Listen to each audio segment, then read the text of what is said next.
समझ रहे थे बच्चों। बच्चों नेक्स्ट जो टोटोमरिज्म में हम डील करेंगे वो है कुछ ऐसे कॉन्सेप्ट्स जो कि एडवांस पॉइंट ऑफ व्यू से यहाँ पर इम्पोर्टेंट है। ठीक, तो कुछ चीज़ें जो कई बार आपको क्वेश्चन में देखने को मिलेगी, एसिड कैटालाइज्ड या बेस कैटालाइज्ड, या हो सकता है कि टोटोमरिज्म दे रखा हो, कीटोइनोल टोटोमरिज्म दे रखा हो आपको, और एरो के ऊपर कभी H प्लस दे दिया जाएगा, या पूछा जाएगा कि भाई बेस कैटालाइज्ड होता तो फिर कौन सा टोटोमर बनाते।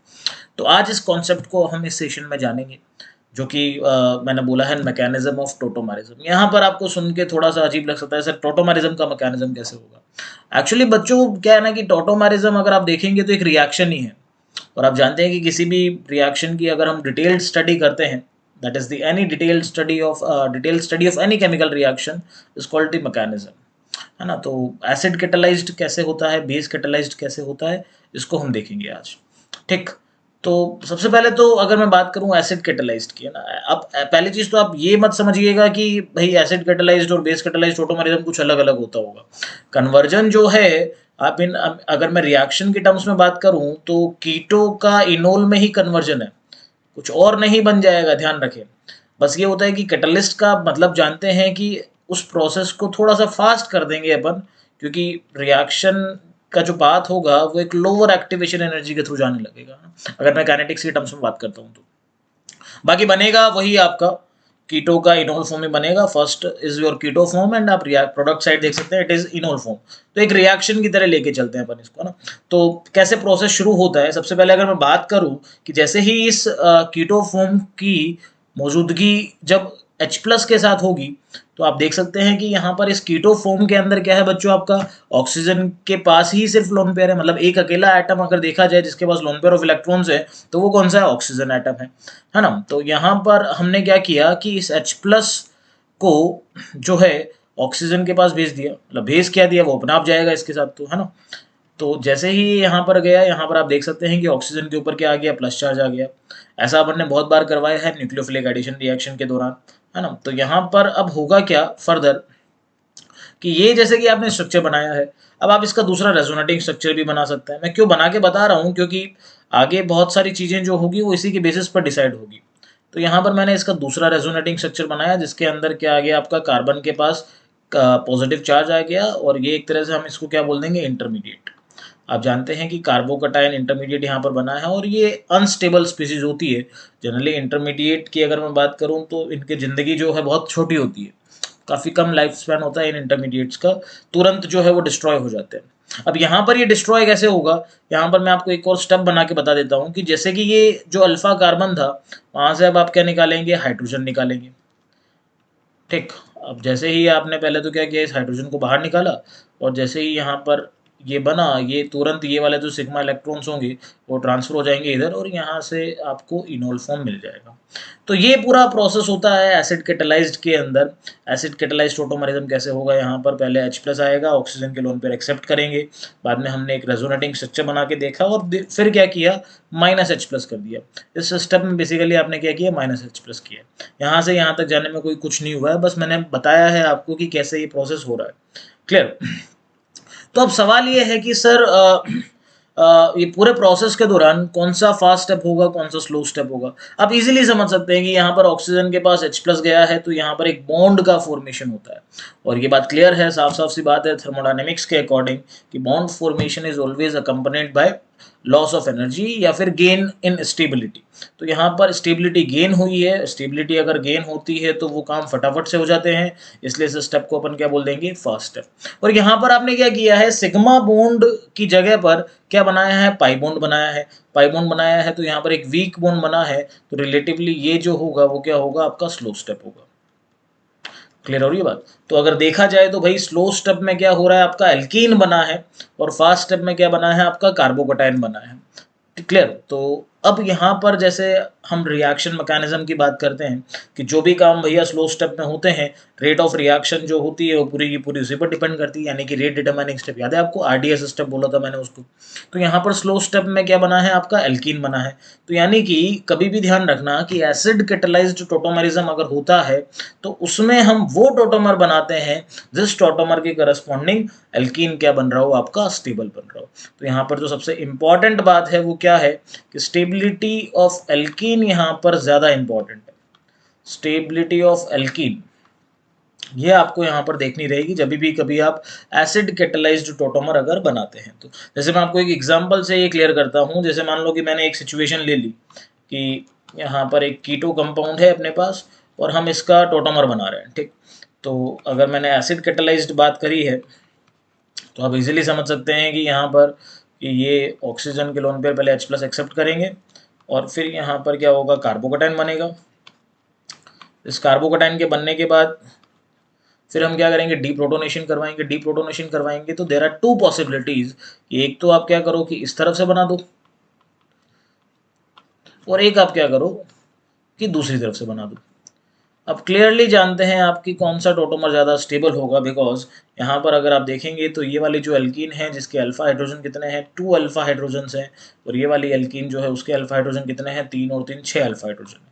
तो 6 अल्फा हाइड्रोजन मतलब ये वाला एल्कीन जो होगा वो क्या होगा, मोर स्टेबल होगा, और ये वाली जो एल्कीन होगी वो क्या होगी, आपकी लेस स्टेबल होगी। लेस स्टेबल होने के चलते आप समझ सकते हैं कि यहाँ पर ये वाला टोटोमर क्या होगा, माइनर अमाउंट में होगा।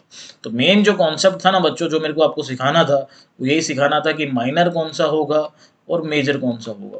कई बार बच्चे गलती कर देते हैं कि दोनों में से कोई सा भी बना आते हैं, जब मेजर पूछा होता है तो माइनर बना आते हैं, माइनर पूछा तो मेजर बना होते हैं।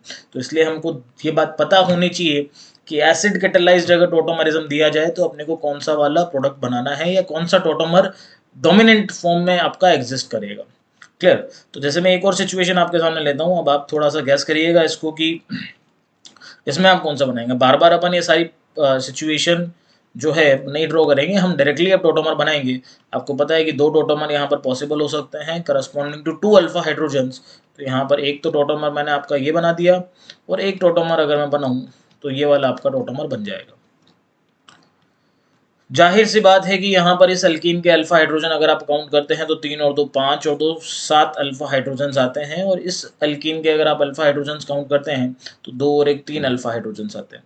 तो मोर नंबर ऑफ अल्फा हाइड्रोजन होंगे यहाँ पर, तो ये वाला जो प्रोडक्ट होगा या ये वाला जो टोटोमर होगा वो क्या होगा, मेजर होगा, और ये वाला जो टोटोमर होगा वो आपका क्या हो जाएगा, माइनर हो जाएगा। क्लियर हो रही है बात आपको, बात समझ में आनी चाहिए। चलिए एक और इलस्ट्रेशन लेता हूँ मैं यहाँ पर, जहाँ पर अपने को एक स्पेस टोटोमर देखने को मिलेगा, मतलब अदर देन नेक्स्ट एटम आपको तो दूसरा अल्फा हाइड्रोजन यहाँ पर देखने को मिलेगा। जैसे हालांकि मैंने लास्ट सेशन में आपको इसका बना के भी बताया था कि टोटोमर कैसे बनता है, आप चाहो तो देख सकते हैं वो दोबारा से। अभी हाल फिलहाल मेरा कंसर्न जो है वो आपको एसिड कैटलाइज्ड में कौन सा टोटोमर ज़्यादा स्टेबल बनेगा वो सिखाना है। क्लियर। तो अभी मैं उस टॉपिक पर नहीं आ रहा हूँ। तो यहाँ पर आप देख सकते हैं कि ये 2 टोटोमर बनेंगे, और रिलेटिवली अगर देखा जाए तो आप पता है रेजोनेंस के बेसिस पर कि ये वाला जो कॉन्जुगेशन है ये आपका क्या है, एक्सटेंडेड कॉन्जुगेशन है, जबकि यहाँ पर जो कॉन्जुगेशन हो रहा है वो क्या हो रहा है, क्रॉस कॉन्जुगेशन हो रहा है ना, कि यहाँ पर जो कॉन्जुगेशन है वो क्या है, क्रॉस कॉन्जुगेशन है, और यहाँ पर क्या है, एक्सटेंडेड कॉन्जुगेशन है। बाकी जो जीओसी के इफेक्ट्स हैं, सारे के सारे पैरामीटर्स हैं, वो सारे के सारे हमेशा लगते ही रहेंगे, आपको पता है। तो ये क्रॉस कॉन्जुगेशन की वजह से ये वाला जो एल्कीन होगा वो आपका क्या हो जाएगा, लेस स्टेबल हो जाएगा, जबकि ये वाला जो एल्कीन होगा वो क्या हो जाएगा, ज़्यादा स्टेबल हो जाएगा।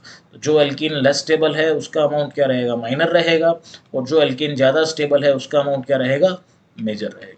तो कभी भी आपसे टोटोमर पूछा जाए कि भाई कौन सा टोटोमर बनाएंगे, तो आप ये बात हमेशा ध्यान में रखिएगा कि एसिडिक मीडियम में हमको क्या बनाना है, स्टेबल एल्कीन बनाना है, और एल्कीन स्टेबल बनेगा तो वही टोटोमर क्या होगा, मेजर टोटोमर होगा इन एसिडिक मीडियम। क्लियर।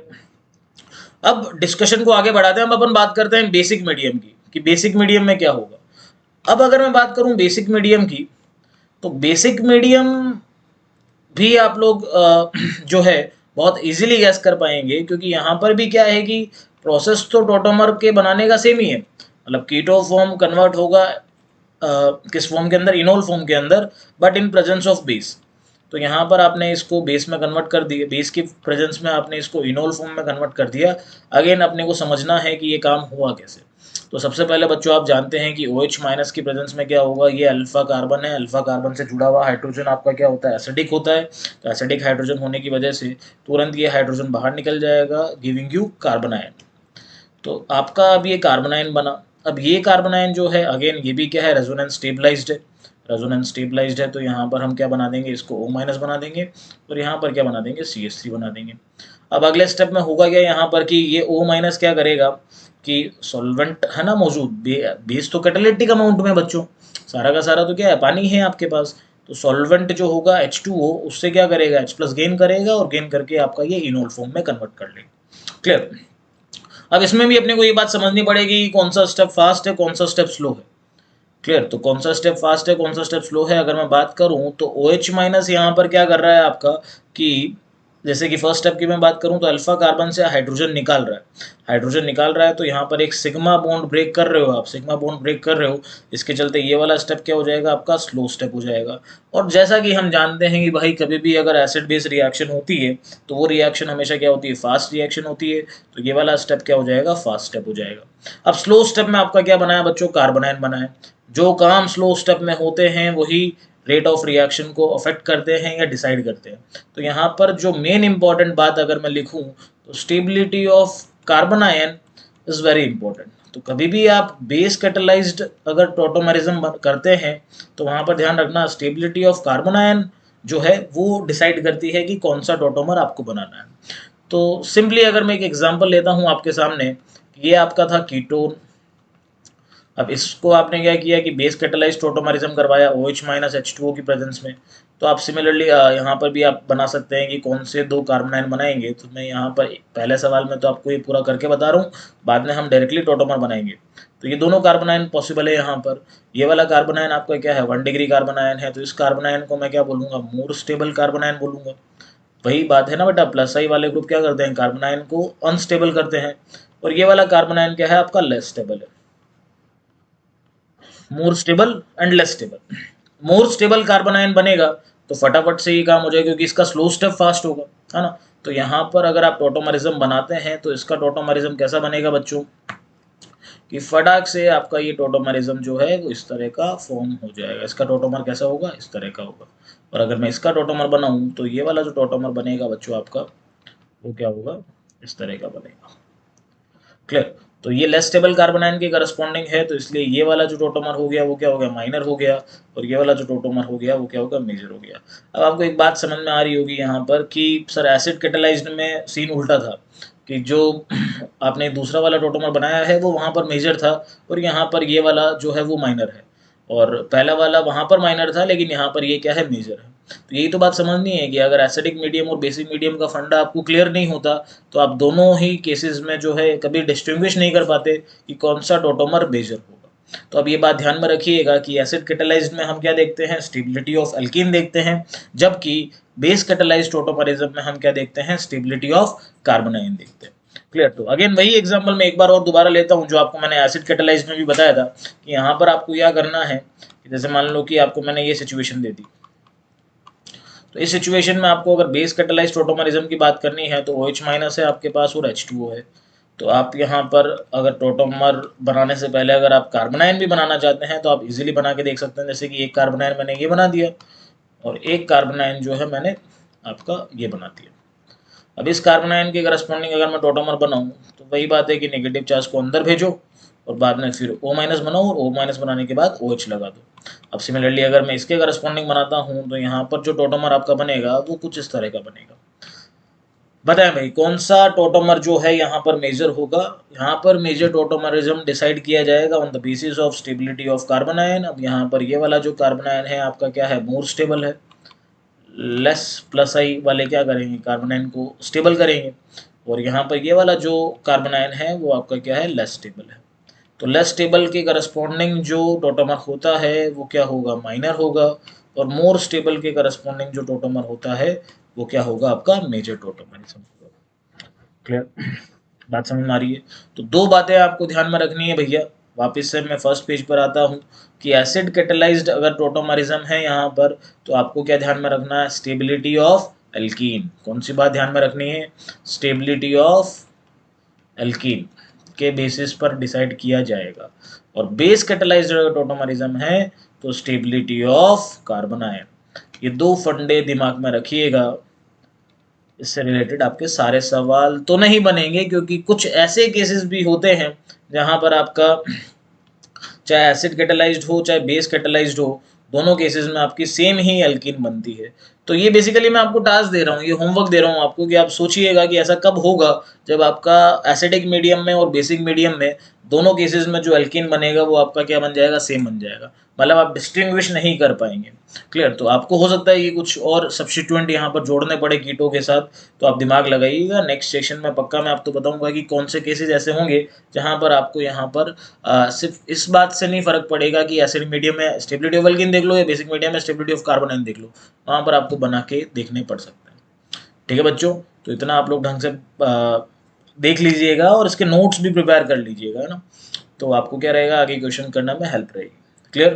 तो दो बातें ये सीखी है आज अपन ने। नेक्स्ट क्लास में मैं एक और कॉन्सेप्ट लेके आऊँगा एडवांस का, पहले आप इसको पक्का करिएगा। ठीक है? ओके बच्चों, थैंक यू।